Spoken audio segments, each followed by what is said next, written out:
Do you like my dress?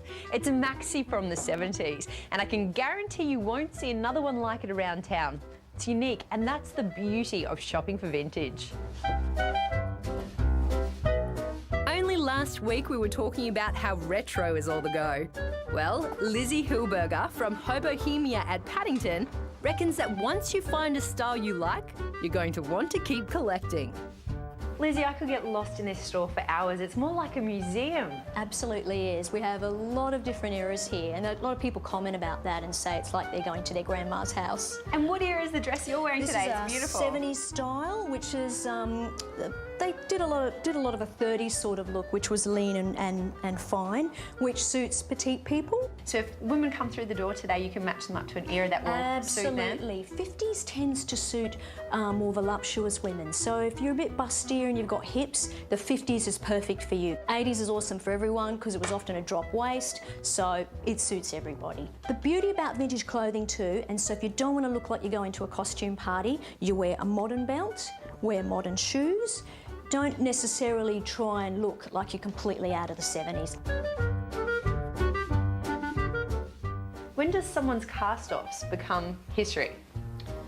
Well, the thing is, I don't know, do you call them cast-off? Because they were probably treasured in their time, weren't they? And fashions change and people tend to put things away in their cupboards and forget about them for a while. But everyone that comes into this shop now says to us, I'm not going to throw anything away, I'm going to keep it because it all comes back. Jillianne Norris is another collector who sells retro and vintage gear, but also lives and breathes it. Just take a look at her home.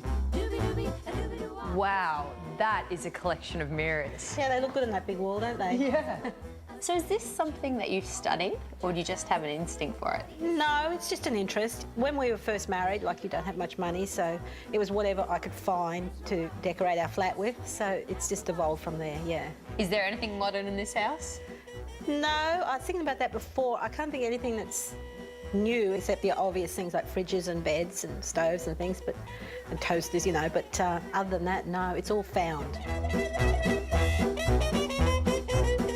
The contents of Jill's wardrobe, including fabulous frocks, jackets and ponchos, make an appearance at an upcoming vintage fashion fair that Karen Zavagil usually puts together twice a year. Yes. Wow, just a few board games. There's everything there. The Flintstones. That will be hours of fun. So people like Jill and Lizzie set up stalls? Yes, they all start off generally as collectors for themselves. They're buying for themselves, then they accumulate quite a quantity of things, and so they need an outlet. Yes, something I've learned today is there's something very special about these collector items. There's something for everyone. There's something that will remind you of your childhood, some happy memories, or maybe something that you wish you had during your childhood. And there's always some personal connection amongst the things. You can pore over all sorts of beautiful fashions and decor at a Brisbane Vintage Fashion Fair.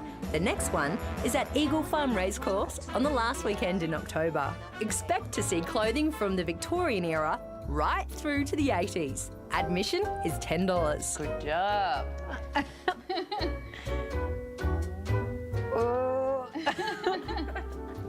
Pick up sticks. This brings back memories even for me. If you're looking to learn a bit more about the history of fashion, then drop in and see the free exhibition at Sofitel Brisbane Central. It's a unique collection of photographs showcasing some of the most iconic figures in fashion, names like Dior and Chanel. The exhibition is open until the end of December.